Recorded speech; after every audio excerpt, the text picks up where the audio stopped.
هدی شو. با برنامه دیگر از هدی شو در خدمت شما عزیزان هستیم با اجرای خانم هدیه عطاری، مجری، نویسنده، خبرنگار. در این برنامه گفتگو می‌کنیم با آقای دکتر محمد حسن نادری، دارای دکترای روانشناسی تربیتی کودک و نوجوان.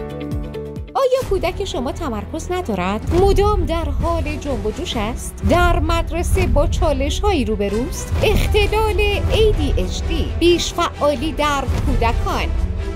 در این برنامه درباره علائم، تشخیص به موقع و درست، راهکارهای تربیتی و شیوه برخورد مؤثر با کودکان مبتلا به ADHD صحبت خواهیم کرد. دوشنبه 3 شهریور 1404 25 آگوست 2025 ساعت 7:15 شب به وقت لس آنجلس، 10:15 شب به وقت آلمان و 11:45 شب به وقت ایران از شبکه جهانی امید ایران مهمان خانه های شما عزیزان هستیم.